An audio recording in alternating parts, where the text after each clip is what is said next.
시작. 예수의 제자를 삼고 침례를 주는 것이 요한보다 많다 하는 말을 바리새인들이 들은 줄 주께서 아신지라. 예수께서 친히 침례를 주신 것이 아니요 제자들이 준 것이라. 유대를 떠나서 다시 갈릴리로 가실새 사마리아로 통행하여 하겠는지라. 사마리아에 있는 수가라 하는 동네에 이르시니 야곱이 그 아들 요셉에게 준 땅이 가깝고 또 거기 또 야곱의 우물이 있더라. 예수께서 행도에 권하여 우물 곁에 그대로 앉으시니 때가 제6시쯤 되었더라. 사마리아 여자 하나가 물길로 왔음에 예수께서 물을 좀 달라 하시니 이는 제자들이 먹을 것을 사러 동네에 들어갔음 이르라. 사마리아 여자가 가로되 당신은 유대인으로서 어찌하여 사마리아 여자 나에게 물을 달라 하나이까 하니 이는 유대인이 사마리아인과 상종치 아니함 이르라. 예수께서 대답하여 가라사대 내가 만일 하나님의 선물과 또 내게 물 좀 달라 하는 이가 누구인 줄 알았다며 내가 그에게 구하였을 것이요 그가 생수를 내게 주었으리라. 여자가 가로되 주여 물기를 그릇도 없고 이 우물은 깊은데 어디서 생수를 얻게 삼나이까. 우리 조상 야곱이 우물을 우리에게 주었고 또 여기서 자기와 자기 아들들과 짐승이 다 먹었으니 당신이 야곱보다 더 크니까. 예수께서 대답하여 가라사대 이 물을 먹는 자마다 다시 목마르려니와 내가 주는 물을 먹는 자는 영원히 목마르지 아니하리니 나의 주는 물은 그 속에서 영생하도록 솟아나는 샘물이 되리라. 아멘. 하나님은 생명의 주가 되십니다. 생명의 주인이란 것입니다. 우리 하나님께서는 모든 만유의 주인이죠. 그러니까 창조주 하면 모든 만물을 만드신 주인이고 그 다음에 또 하나님께서 또 전능자시면 모든 것을 할 수 있는 분이신데 그런데 하나님께서 생명의 주라 하면 생명의 주인입니다. 또 이때 생명이란 것은 오늘 본문에도 나오지만은 우리 육체에 살아있는 이 육체의 목숨, 오늘날 우리 사람들은 생명할 때 육체의 목숨을 다 보통 의미하죠. 이 육체의 목숨도 생명이 맞죠. 그런데 이 육체의 생명을 주인뿐 아니라 이것은 영원한 생명이 될 수가 없죠. 육체는 언젠가는 반드시 죽으니까. 그런데 하나님은 육체의 생명뿐 아니라 영혼의 생명도 주시는 생명의 주인이란 거예요. 우리 자신이 생명의 주인이 아니기 때문에 자기가 스스로 살 수가 없고 죽음이 오면 반드시 그 앞에서 굴복하는 것입니다. 그러니까 마귀가 예수께서 우리에게 알려주시기를 마귀는 사망의 권세자다. 그러니까 사망이 육체의 죽음이 어디서 오는가 하면 이게 마귀가 인간에게 육체에 여러 가지 죽을 일로 이렇게 일하고 있는 것을 예수가 알려주신 것이죠. 주께서 말씀하실 때에 몸은 죽여도 영혼을 못 죽이는 자 마귀죠. 그를 두려워하지 말고 몸과 영혼을 지옥불에서 멸하고 죽이신다는 거죠. 그 하나님을 두려워하라 하셨습니다. 그러니까 생명은 마귀는 육체의 죽음을 인간에게 가져오게 하는 원수고 그런데 하나님은 필요하면 육체의 목숨도 하나님의 허락 없이는 예수께서 말씀하실 때에 하나님의 허락 없이는 참새 한 마리도 죽지 않는다고 했으니까 팔리지 않는다고 했으니까 마귀가 심지어 믿는 사람의 목숨도 마귀가 이렇게 앗아갈 수가 있죠. 그런데 그것도 하나님이 허락한다는 거예요. 허락하시지 않으면 안 되는 거죠. 참새 한 마리도 하나님의 허락이 없으면 죽지 않는 거예요. 그러니까 왜냐하니 하나님이 허락하시는 거예요. 왜냐하니 하나님의 법대로 하면 죄를 범하게 되면 율법에서 보면은 죄의 싹은 사망이기 때문에 또 오늘날에도 이렇게 어둠에 있고 또 여러 가지 심지어 고린도 교회에 하나님의 믿는 사람들이 하나님께 합당치 못한 일을 행하는 신자가 있더란 거예요. 그런데 그가 계속 그 일을 계속하고 돌이키지 아니하니까 더 있다가는 그의 영혼도 잃어버릴 수가 있으니까 그 몸은 사단에게 내어주고 영혼은 구원받게 하자. 그러니까 그게 허락한다는 거잖아요. 믿는 교우끼리 그 믿는 사람 보고 저 사람 우리가 죽이자 이 뜻도 아니고 죽게 만들자 그것도 아니고 원수가 이렇게 믿는 사람이라도 목숨을 앗아갈 수 있는데 그것은 하나님의 허락 없이는 안 된다는 것은 그동안 하나님께서 지키고 있다는 뜻입니다. 그게 하나님께서 이 세상에 있을 동안에 반드시 우리를 믿는 자의, 특별히 믿는 자를 그가 지키시는, 돌보아 주시는 목자시기 때문에 원수가, 이 세상에 마귀가 있고 그의 밑에 어둠의 영들, 사망의 세력이 굉장히 많기 때문에 그것들이 사람의 목숨을 질병이나 여러 가지 사고나 고통 등으로 목숨을 앗아가려고 하는데 하나님께서 지금까지 지키고 있는 거예요. 하나님이 지키지 않았으면, 않고 계시면 아마 믿는 사람들도 목숨이 불과 몇 년 안에 거의 다 아마 다 죽을 수밖에 없을 거예요. 왜? 실제로 지금도 그런 일이 한번 아주 극심한 연병이 일어나면 순식간에 엄청난 사람이 다 죽을 수 있고요. 또 한번 엄청나게 큰 전쟁이 일어나면 몇 년 안에 수천만 명 죽습니다. 그게 이미 역사에 불과 얼마 안 된 20세기 역사에 이미 기록되어 있습니다. 두 번이나 30년 사이에 세계 대전이 두 번 일어나서 불과 그 전쟁이 한 5년에서 10년이 한 5년 안팎으로 있었는데 전쟁이 그 사이에 죽은 숫자가 수천만 명입니다. 다친 사람은 말할 것도 아마 다 합치면 죽은 사람, 실종한 된 사람, 사람까지 합치면 아마 1억 명이 넘을 거단 말이야. 그러면 옛날에 그때 지금 100년 전이니까 인구가 적을 텐데 100년 전에 1억 명이 5년 동안에 엄청난 고통을 당하는 거예요. 그로부터 30년 후에 또 1억 명. 그러니까 지금은 그전에 또 연병으로 한 5천만 명, 1억 명 죽었다 하죠. 그런데 연병만 무슨 전쟁이 일어나니까 또 1억 명 가까이 사람이 절반은 뭐 3분의 1은 죽고 나머지는 전부 다 가족을 잃고 친구 잃고 뭐 몸의 일부분들 다 그냥 막 어떻게 부서지고 하더란 거예요. 이런 일이 지금도 일어나고. 그래서 아예 믿는 사람도 많았죠. 그러니까 믿는 사람들이 하나님께서 왜 이런 일이 우리에게 주시는가? 이렇게 해서 막 의심하고 불평하고 원망하는 사람이 일어날 수 있다 이 말이죠. 하나님은 죽음을 주시는 분이 아니고 생명을 주시는 분이십니다. 그러니까 하나님께서 이방인들에게도 사도를 보내가지고 하나님은 누구시냐? 생명과 호흡을 주시는 분. 자, 우리 한번 사도행전 한번 보시면 자 되겠습니다. 사도행전 자 보십니다. 17장 25절입니다. 사도행전 17장 24절 25절입니다. 같이 읽겠습니다. 시작. 우주와 자 사도행전 17장 218쪽입니다. 신약성경 218페이지 사도행전 17장 24절 25절 같이 읽겠습니다. 시작.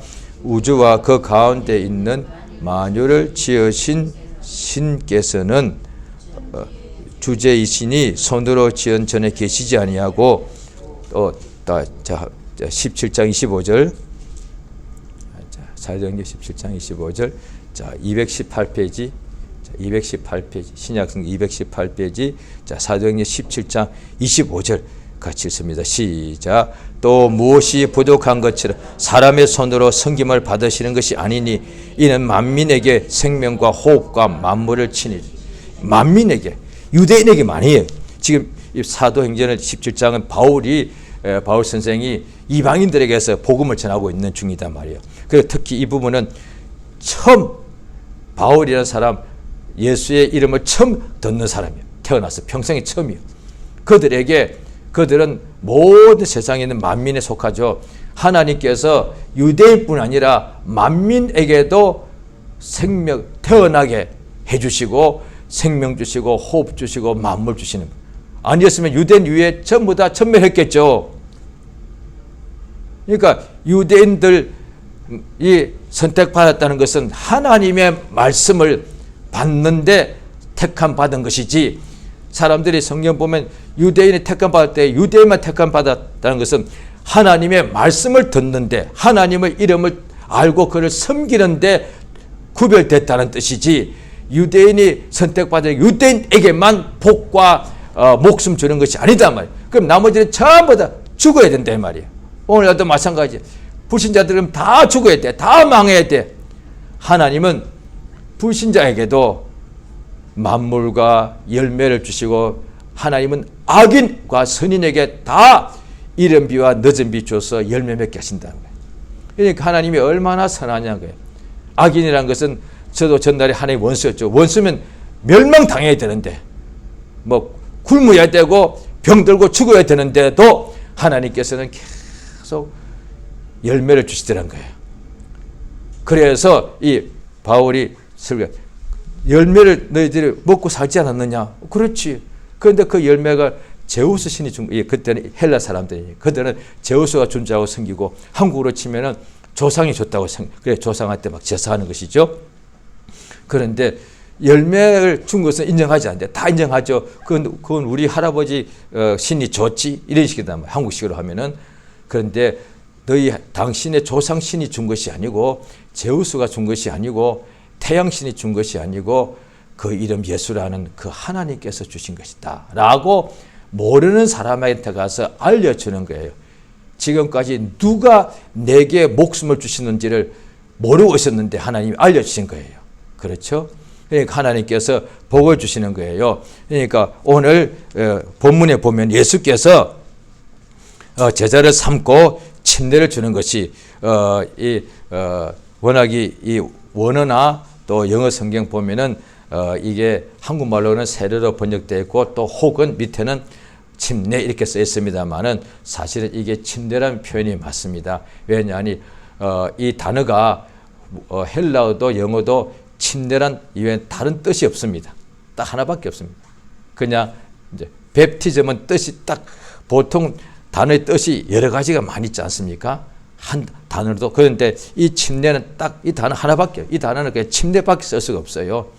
그런데 씻다, 그러니까 세례란 말은 한국식으로 하면 한자어인데 씻다는 이런 표현들은 여러 가지 많은데 물속에 잠그다는 것은 침례 이거 딱 하나밖에 없습니다. 이 단어밖에 안 써요. 그러니까 물속에다 완전히 사람이 물속에 잠기는 것이죠.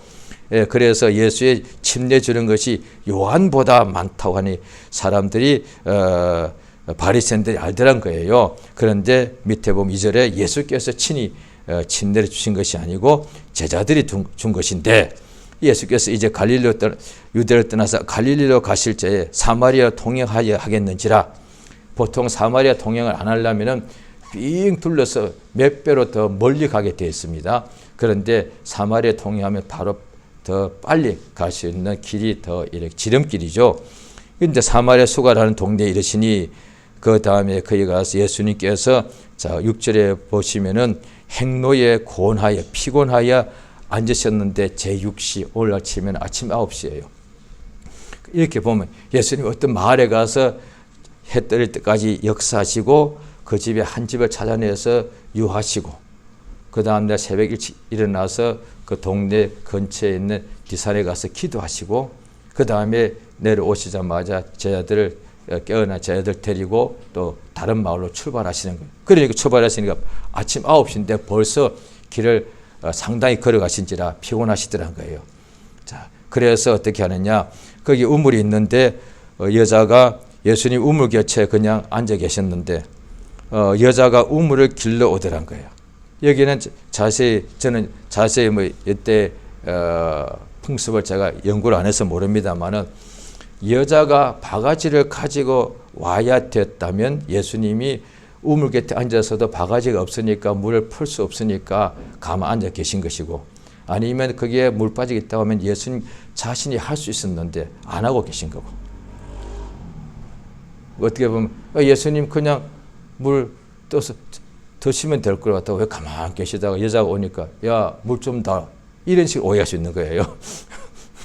그러니까 자기가 물 좀 달라 했는데 물바가지 있었을 수도 있죠. 그런데 예수님께서 물 떠시는 것이 귀찮아서 그런 것이 아니라 이 여자한테 예수님께서 말을 붙인 거예요. 성경 자세히 보면 예수님이 먼저 말 붙인 경우가 극도로 없어요. 예수님이 먼저 그 사람한테 말 붙인 사례가 거의 없어요. 이 여자 진짜 복 받은 거예요. 예수님이 말을 붙였다는 거예요. 예수님이 어떤 사람한테 말 붙일 때 예수님이 할 일 없어서 한 사례가 없다 이 말이야. 한 건도 없어. 특히 공생애 동안에는 예수님 말 붙인 게 아니라 다 예수 소문 듣고 서로 예수를 붙잡으려고 예수를 막 불렀고 예수한테 소리쳤지, 예수님이 먼저 어떤 사람한테 말 그런 사례가 없어요. 예. 그런데 이 여자는 여자인데다가 사마리아 여자인데다가 그 다음에 뭐 대단한 여자도 아니에요. 그런데 뒤에 쭉 보면 왜 예수께서 이 여자를 그렇게 말씀을 붙인지 알 수가 있는 거죠. 이 여자도 구원받고 이 여자 때문에 동네 사람들 다 구원받았어요. 예수가 그것 때문에 그런 거거든요. 그런데 이제 물 좀 달라 하시니까 여자가 와가지고, 아니 유대인인데 어떻게 사마리아 사람과 상종치도 않는데 대화도 하고 눈도 서로 안 마주치는데 물까지 달라고 하시느냐 하니까 예수께서 대답하시되 10절이죠. 내가 만일 하나님의 선물과 또 내게 물 좀 달라는 이게 두 가지 분명 맞죠? 두 가지 뜻이 다 각각일 수도 있고 결국 한 가지인 거예요. 내게 물 좀 달라는 이게 결국 하나님의 선물, 하나님께 주시는 그냥 선물인 거죠. 예수께서 선물이라는 표현을 썼다는 거예요. 그러니까 어떤 일한 것에 대한 대가로 준 것이 아니고 그냥 주시는 거, 선물인 워낙 그냥 주는 거거든요. 그러니까 일을 했는데 그것을 주는 것은 그것에 대한 수입에 대한 마땅히 대가를 지불한 거 아니겠습니까? 그런데 선물은 일한 것이 없는데 주는 사람이 그냥 주고 싶어서 주는 거예요. 그러니까 줄 때는 뭐 싫은 사람 줄 리는 없죠. 좋으니까 주는 거죠. 뭔가 자기 마음에 뭔가 주고 싶은 사람이니까 주는 거죠. 하나님께서 선물을 주시는데 나중에 보면은 이 선물이라는 것이 베드로가 오순절날 성령 받고 난 후에 사람들 앞에 일어서서 복음을 전할 때에 회개하면은 선물 받는다. 회개하면 어떻게 되느냐? 죄인은 하나님의 형벌을 받아야 되거든요. 율법 아래 있다고 한다면은. 그런데 회개하면은 이제 안 죽는 거예요. 그 자체가 이미 선물이거든요. 그런데 회개하면은 안 죽을 뿐이 아니라 거기다가 선물까지 주는 거예요. 세상에 이게 우리 하나님이 너무 이제 선하다는 말은 순우리말로 하면 착하다는 뜻이거든요. 세상에 하나님 같이 착한 분이 없어요. 하나님 도대체 왜 이렇게 착하신 거예요? 너무 착하신 거다 이 말이에요. 왜? 자기의 원수인데, 그러니까 예수님이 탕자에 비유할 때도 아버지의 재산을 멀쩡한 아버지 살았는데 자기의 유산을 상속분을 미리 달라 해서 땡겨가지고 다 받아가서 엄청나게 많은 멀리 가서 그것 가지고 사업하나 봤더니 멀리 가서 창기들하고 맨날 향락 파티에서 다 먹어 없애버리더라는 거예요. 그 다음에 자기가 죽게 되었을 때 돌아왔는데 자기도 아는 거예요. 내가 아버지 아들이 할 자격이 없으니까 그냥 품꾼 중 그냥 일꾼 하나 나 좀 써주시고, 왜? 나도 이제 굶어 죽지 않고 싶으니까. 그런데 돌아왔는데 아버지가 용서할 뿐 아니라 그를 위해서 금가락지를 끼워주고 좋은 옷을 내다 입히고 잔치를 벌이더란 거야. 이게 선물이단 말이에요. 그러니까 예수님 앞에 예수님 십자가에 달렸을 때에 밑에서 조롱하던 유대인들이거든요. 예루살렘 사람들. 그가 베드로의 설교를 들었는데 그럼 우리가 어찌할 거니까 회개한다. 그러면 이제 산다 이 말이에요. 그런데 예수님 십자가에 못 박혀 죽을 때 아하 이렇게 침뱉고 조롱하던 사람들이 회개하니까 성령을 선물로 받아요. 글쎄 그 내용을 아시죠? 그날 베드로의 설교 들은 사람들은, 빠른 사람은 그날 성령 받았죠. 잘 들어보세요.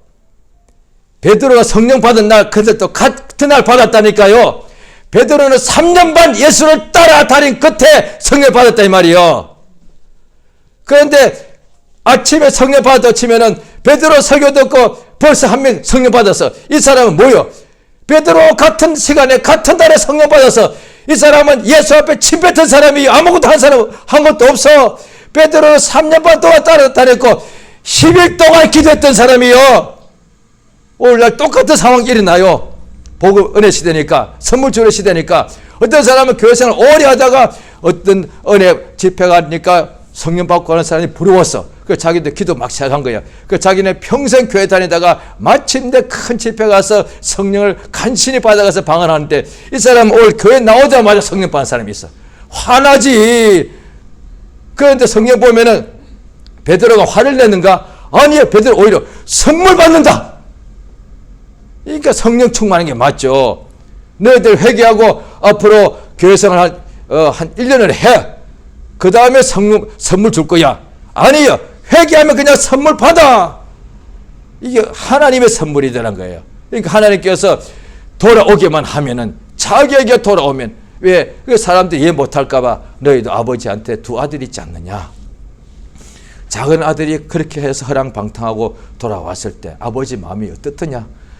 반가웠어. 왜? 이 아들은 죽었다가 살아났으니까. 잃어버렸다가 얻었으니까. 우리도 똑같지 않습니까? 너희가 어떤 아들뿐이 아니라 너희가 귀한 물품이 있는데 어떤 무슨 귀한 어떤 보석을 잃어버렸는데 그거 워낙 내 거요. 그런데 잃어버렸단 말이야. 그런데 찾기까지 찾지 않느냐. 마침내 찾으니까 기뻐서 잔치하더란 거예요. 그러니까 어차피 내가 찾고 나면은 워낙 그 내 거였다고요. 그 다음에 찾아봐야 워낙 있던 내 가치에 똑같은 가치요. 잔치할 이유가 없다니까요. 자, 보십시오. 지금, 자, 뭐라고, 참 재미난 표현, 얼마나 다 할 수 있습니다. 지금 자기 식구가 있단 말이야. 아들, 딸이 있단 말이야. 우리 아들, 딸 있죠? 지금 잔치해줘야 돼. 왜? 뭘 잔치해요? 아이고, 어떤 데는 말도 안 듣고, 어이구, 저 화상. 그런데 걔를 만약에 잃었다 칩시다. 1년은 너무 가혹해, 그냥. 한 살만 잃었다 칩시다. 제가 어릴 때 저희 큰애가 있었는데 엄마랑 시장에 갔다가 딱 한 번 있어요. 잠깐 엄마가 되게 봐줬지. 애가 좀 컸으니까 잠깐서 애가 잃어버린 거예요. 그래서 저는 이제 밖에서 이제 일하고 있었는데 돌아왔더니 와 사색이 된 거예요. 한 서너 시간 기억이 있다가 제가 확인해 보기 저거 한 몇 시간 잃어버린 거예요. 와 그때 보니까 저희 집사람 얼굴이 엄마 얼굴 완전 사람 얼굴 완전 흑빛이 사색이 돼가지고 애를 잃어버렸으니까 하나님 은혜로 겨우 몇 시간 후에 찾았거든요. 몇 시간 만에. 그런데 우리가 지금 아들, 딸 있지 않습니까? 사흘 동안 잃었다. 사흘 동안 잃어버렸다 칩시다. 돌아오면 어떻게 됩니까? 야, 내 뭐 자식아! 그것도 그 화내서 아니라 반가워서 하는 소리지. 그 다음에 잔치 벌려주잖아요. 그런데 지금 아들 집에 잃어버리지 않은 아들 위해서 잔치를 할 이유가 없잖아요. 잔치 해줘야 되는 거 그거. 왜냐하니 이거 똑같아요. 지금 예수 믿는 우리들 보고 하나님께서 니들은 잃어버려 잔치 안 해도 돼 하시는 거 아니다 말이야. 지금 돌아오는 사람에게도 잔치하시는 거고 믿다가 나갔다가 또 돌아와도 잔치해 주시고 믿는 사람들도 예수께서 큰아들이 아버지께 화를 내죠. 그 당자의 비유에 아버지 쟤한테 잔치를 벌여주십니까? 나한테는 아무것도 안 주시더니 하니까 아버지가 얘 내 것 전부 다 네 것 아니냐. 그러니까 아버지께서 지금 오늘도 시험 한 번도 어떤 사람이 시험 들었다 나갔다 온 적 있죠. 저도 초기에 그런 적 있습니다. 그러니까 사실 돌아오니까 좀 더 진하게 믿긴 믿죠. 그런데 한 번도 안 가본 사람은 좀 뭔가 뭐라고 그러죠? 밍숭밍숭하다 이 말이에요. 미지근하다 이 말이에요. 아, 저 사람이 저렇게 뜨거운 이유가 있구나. 왜? 그렇게 했으니까. 그럼 나 뜨거움이 없어. 나는 문제가 있어. 그럼 나도 한번 나갔다 들어와 볼까? 그럴 필요 없이요. 얼마든지 지금이라도 구하면은 하나님께서 항상 있는 자는 더 있게 하신다 이 말이야. 그러니까 하나님께서 항상 잔치를 베풀듯이 역사해 주십니다. 이 사마리아 여자가 예수 앞에 자기가 하나님의 선물, 사마리아 여자에게도 하나님이 선물 주신다 이 말이야. 그 어떻게 하느냐? 그에게 물을 좀 달란 이가 누군지 알았으면 네가 오히려 그한테 구했을 것이다. 그래 뭘 구하면 뭘 주시느냐? 생수입니다. 말 그대로 생명수입니다. 생수란 말 오늘날 한국 사람들 많이 쓰죠. 그 시원한 깨끗한 물 그거 아니에요. 생명수예요. 그러니까 오늘날에 물 파는 상표도 보면은 감히 생명수라고 자신들을 잘 못 보시더라고요. 그 자기 찜찜하지. 그런데 생수란 말 많이 쓰지만 생명수란 말 잘 못 쓰거든요. 그런데 좀 써도 괜찮다고 봅니다. 왜냐하니 일반 사람들이 생명에 대한 단어를 많이 들으면 좋은 거니까. 광고할 때도 가장 중요한 게 뭐겠습니까? 결국 물 아니겠습니까? 물이 생명이 아니겠습니까? 마치 생명. 그렇지. 육체의 생명이 이렇게 중요하면 영혼의 생명. 예수께서 말씀하신 게 뭐냐니, 예수께서 그에게 생수를 주는데, 그러니까 이 여자가 우리가 이 생수를 주시면은 이 물기를 그릇도 여기가 없고, 여기 나오네요. 물기를 그릇도 없네. 그 다음에 우물은 깊은데 이 어디서 생수를 얻겠습니까? 하니까 우리 조상이 그의 후손들이 여기서 다 이 우물이 참 좋다 이 말이야. 육체가 이 우물을 다 먹었다. 조상 대대로 먹었고 가축도 다 먹은 거예요. 이거 굉장히 중요하죠. 왜? 물이 없는 지역이니까 그 지역은 가축이 못 먹으면 전부 다 망하는 거예요.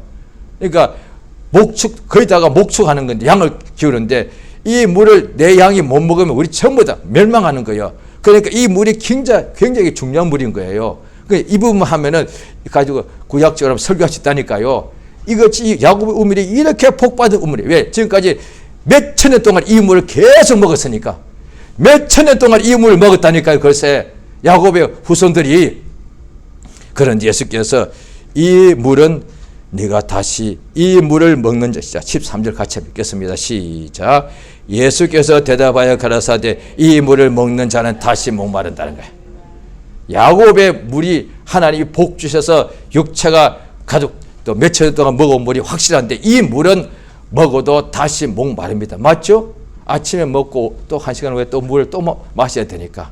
그런데 자 14절 같이 읽습니다. 시작. 내가 주는 물을 먹는 자는 영원히 목마르지 아니하리니 나의 주는 물은 그 속에서 영생하도록 솟아나는 샘물. 예수께서 물을 주신다는 거야. 야곱의 우물은 내가 와서 그릇 가지고 와서 물을 떠서 내가 먹지만 이 물을 마시면 내가 또다시 목이 마른데, 예수가 물을 주신다는 거예요. 예수가 돈을 주시는 것이 아니고 물을 주신다는 거예요. 예수가 명예를 주시는 것이 아니고 세상 행복 주는 것이 아니고 물을 주신다는 거예요. 이 물은 무엇이냐? 생명수다. 그 사람 속에 들어가면은 이 물을 받아들이면 예수가 주시는 물은 그 사람 속에서 영생하도록 끊임없이 솟아난다 이 말이야. 자, 요한복음 7장을 보십니다. 요한복음 7장 37절입니다. 자, 같이 읽겠습니다. 시작. 명절 끝날 곧 큰 날에 예수께서 서서 외쳐 가라사대 누구든지 목마르거든 내게로 와서 마시라. 나를 믿는 자는 성경에 이른 것 같이 그 배에서 생수의 강이 흘러나리라. 성령을 받으면 그 사람의 배에서, 성령을 사람의 몸속에 마음속에 영혼 속에 받아들이면 그 속에 성령을 모신 것이죠. 자기 속에. 그러면 그 속에서 그 사람 안에 성령을 모시면 그 사람 안에서, 밖이 아니야, 우물물이 아니고 자기 속에서 생명의 물이, 생명수가 강같이 흘러난다는 거야. 자, 같은 건데 또 봅시다. 성경 맨 뒤에 요한계시록입니다. 요한계시록 22장을 보십니다.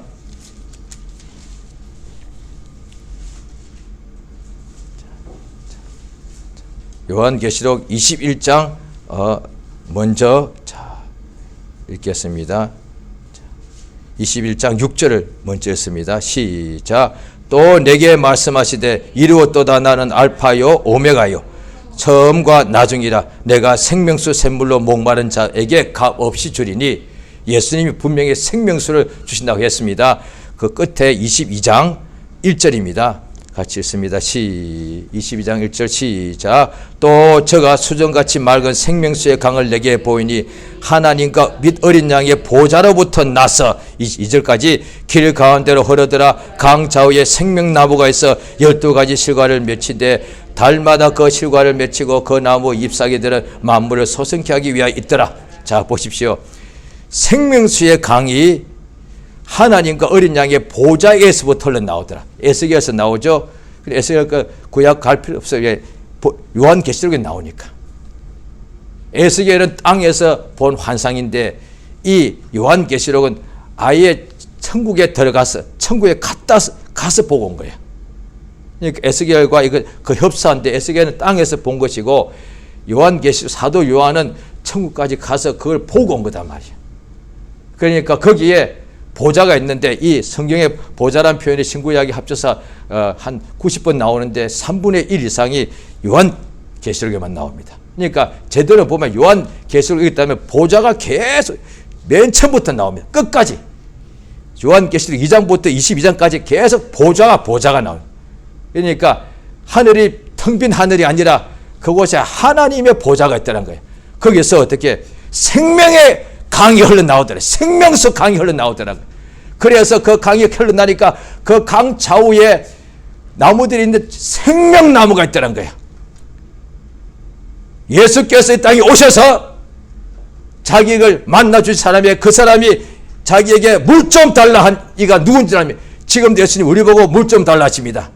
예수님께서 여기 보면은 물 좀 달라 한 사이에 제자들이 그 9시에 예수님이 피곤해가지고 우물 곁에 앉으시니까 제자들은 바로 사방의 마을로 가서 음식을 사러 갔단 말이에요. 예수님 능력 많으시잖아요. 예수님이 목이 왜 말라야 돼? 안 마르면 될 거 아니에요. 역시 하나님의 사람은 목도 안 마르대야. 또 예수님 피곤하지 않아야 되잖아요. 분명히 피곤했거든요. 하나님의 사람은 안 피곤해. 할렐루야, 나는 안 피곤해요. 이거 전부 다 거짓말쟁이들이야. 그러니까 사이비들이 거짓하거든. 그런데 또 사람들 그것도 믿어요. 우리 아무개는 우리 교주님은 잠도 안 주무셔. 우리 교주님은 밥 안 먹는데도 힘이 넘쳐. 전부 다 그 사기꾼들이에요. 그거 다 그런데 그것도 믿거든요.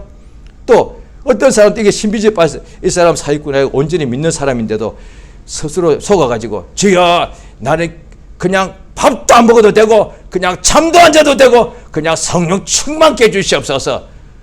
성령 충만하면 안 잔다는 뜻이 아니에요. 밥 다 먹어. 그 다음에 예수 전하라는 얘기지. 어떻게 밥 먹고 안 먹고 중요한 게 아니에요. 근데 밥 먹어야 힘을 내. 예수님도 그냥 또 가만 앉아 계셔가지고 아니면 또 천사를 따 예수가 구약에 나오죠. 엘리야처럼. 그 제자들도 얼마나 피곤해. 예수님 항상 따라다니니까. 예수님께서 또 그들이 밥 사러 막 간 거 아니에요. 제자들 중에서 어이구 힘들어 죽겠네. 예수는 앉아 계시고 우리는 또 밥 사러 가야 돼. 예수님께서 그러지 말고 다 앉아있어. 그다음 예수님께서 짠 하니까 까마귀 떼가 쫙 오는데 다 고기를 물고 이러면 되잖아요. 그런데 그런 게 한 번도 없어서 예수는 피곤하시고 목도 마르시고 우리와 똑같은 육체가 있다는 거예요. 확실한 거예요. 그런데 예수님이 목마른 바람에 여자한테 물길로 왔는데 물 좀 달라 한 그 여자가 예수 만난 거예요. 오늘날에도 우리 주님께서 우리에게 말씀하실 때 그날에 마지막 심판할 때 보면은 우편의 양들에게 말씀하십니다. 내가 목말랐을 때, 내가 벗었을 때, 내가 이렇게 배고플 때 너희가 나를 돌봐줬다는 거예요. 언제 그랬습니까? 이 내 형제 중에 작은 자 하나에게 한 것이 곧 내게 한 것이다. 그러니까 주님께서 오늘날 우리가 때 뭔가 요구한다는 말이죠. 시간을 달라, 마음을 달라 할 때 주님께서 우리 것을 다 뺏어가는 것이 아니고 바로 그 주님 앞에 우리가 물을 드리면 그가 우리에게 생명수를 부어주신다는 거예요. 그렇죠? 자, 예수님은 우리 속에 생명수 샘물을 주시는 거예요. 그럼 이 속에서 밖에서 우물물을 마시면 또 목이 마른데 왜? 이 속에 자기의 생명이 없으니까 속에. 그런데 예수님이 주시는 이 생명수 샘물은 속에서 계속 영생하도록 솟아난다는 거예요. 이것이 성경 보면은 크게 두 가지를 보면 됩니다. 말씀, 성령. 오늘 읽어봤지만 성령, 말씀. 왜? 하나님의 말씀이 영이요 생명이라 그랬으니까. 그러니까 말씀. 그런데 결국 분명히 말씀도 되고 성령도 되거든요. 그런데 결국은 하나예요. 왜? 성령은 말씀을 우리에게 가져오게 하시는 거니까. 그래서 성령 받으면 그 말씀을 성령의 교회들이 하시는 말씀을 들을 귀를 가지게 되고 그 다음에 그것을 그 말씀이 우리 속에 주시는 하나님의 영생의 말씀이다. 그러니까 제자들이 많은 사람이 예수를 떠나갈 때 예수께서 12사도 보고 너희도 나를 떠나겠느냐 물어보셨을 때 베드로가 대답하여 이르시기를 말씀드리기를 영생의 말씀이 여기 있기 때문에 우리가 누구에게로 가보니까 예수를 따라다니면은, 예수 앞에 항상 매일 나가면은 이 세상 이게 부귀 영화는 안 주는데 예수가 우리에게 생명의 말씀, 영생의 말씀을 우리에게 주신다는 거예요. 그것을 받아들이면 그 사람 속에서, 생명의 속에서 생명수의 강이 흘러난다는 거예요. 속에, 밖에 양식인 밖에서 들어오는 이 생명이다 말이야. 마시는 물, 공기, 이게 전부 다 밖에서 우리 몸에 살기 위해서 들어오는 생명이다. 이 생명은 다시 목이 마르고 다시 배가 고파. 그런데 우리 속에 있는 하나님의 생명은 영원한 생명, 영생하도록 솟아나는 이 샘물은 계속 이 속에서부터 샘이 땅에서 솟아나듯이, 내가 거기 와서 물을 또 떠먹고 또 퍼서가서 먹고 또 매일 왔다 해야 하지만 이 속에 있는 샘물은 이 속에 있기 때문에 항상 이 속에서 넘친다는 거예요. 그래서 성령의 감동을 소멸하지 말라는 거야. 성령의 감동을 소멸하면 마치 우물이 계속 물이 나는데도 그 우물을 덮어버리면 똑같은 거예요. 그러니까 하나님의 성령을, 생명의 성령을 모친 사람은 그 속에서 생명이 날마다 그 속에서 샘솟게 됩니다. 하나님의 생명, 육체의 생명 아니고 하나님이 가진 그 영원전부터 하나님이 스스로 사신 그 하나님에게 있는 그 하나님의 생명을, 생명의 성령이 우리 속에 들어오고 예수 입에서 나온 그 말씀이 육신이 되어 오신 그 예수 입에서 나온 그 말씀이 영이요 생명이다 말이야. 그 생명이 우리 속에 들어오게 되면은 우리 안에서 이 생명이 샘 솟듯이 넘쳐나서 배에서 생명수의 강이 흘러난다는 거예요. 보호자에게서 생명수의 강이 흘러나서 하늘 보니까 주변에 생명나무가 열매를 맺듯이 우리 속에 성령 하나님을 모시고 생명의 말씀을 받아들이면 우리 안에서 생명수가, 역사가 샘물같이 넘쳐서 강같이 흘러나게 된다는 역사입니다. 그렇기 때문에 생명이 넘치니까 다시는 목마르지 않고 이 땅에 있는 동안에 주변에 모든 사망이 있는데 사망을 지배하고 육체마저도 사망의 몸인데 이 속에서 생명이 넘쳐나야만 이 사망의 몸을 지배하게 되는 거예요. 믿어도 속에 생명이 충만치 않으면 사망에 의해서 오히려 지배를 받기 때문에 믿는데도 힘들고 괴롭고 슬프고 염려와 근심이 있고 넘어지더란 거예요. 그러니까 결국 사망 때문에 그런 것인데, 이 사망의 몸 때문에 그런 것인데, 이 사망의 몸을 이기는 것은 몸을 학대하는 게 아니에요. 굶기는 게 아니에요. 이 속에서 하나님의 생명이 충만해야만, 솟아나야만 그 심령에서 육체의 사망의 몸을 지배하는 유일한 방법이에요. 바리새인들 밖에는 깨끗했지만 속에서는 어둠과 사망이 꽉 찼단 말이에요. 유일한 방법, 인간의 육체였기 때문에 하나님의 생명이 속에서, 그 속에 바다 속에서 생명수가 샘물같이 솟아나야만 사망의 몸을 지배하고 더 나아가서 육체의 모든 우겨싼 환경들을 지배하고 유일한 방법이야. 두 가지도 없어. 심지어 구약 때 천사가 내 몸 밖에 와서 도와줄지라도 속에 있는 육체가 있는 속에 있는 이 사망의 생각은 이길 방법이 없어. 오직 생명의 말씀, 예수 입에서 나온 진리의 말씀, 그 다음에 성령 하나님이 우리 속에서 역사하시는 것. 결국 성령 하나님이 오늘날 그 생명의 말씀을 듣고 전하고 믿고 깨닫게 하시는 거니까 결국 생명의 성령으로 충만하여서, 성령 충만이 뭐냐니 성령 충만하면 속에서 생명이 충만하단 말이야.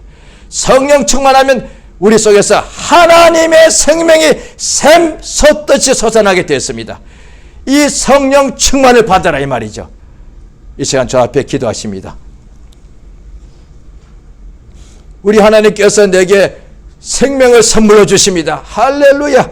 우리가 저 앞에 돌아왔을 뿐인데도 하나님께서 우리에게 생명의 선물을 보여주시고 생명의 성령을 보여주시고 생명을 충만하게 부어주십니다. 이 시간 저 앞에 기도할 때 주여 내게 참으로 저 앞에 내가 구합니다. 내게 생명수가 내 속에 넘치게 도와주시옵소서. 내 속에 생명수의 강이 흘러나게 도와주시옵소서. 이 시간 예수 이름을 크게 한번 부르고 저 앞에 합심해서 간절히 기도하십니다. 예수여 역사하시며 도우시 원하옵나이다. 주의 성령으로 감동 감하시고 인도하여 주시옵소서. 우리 하나님 아버지여 참으로 우리에게 생명으로 역사하시며 인도해 주시옵소서.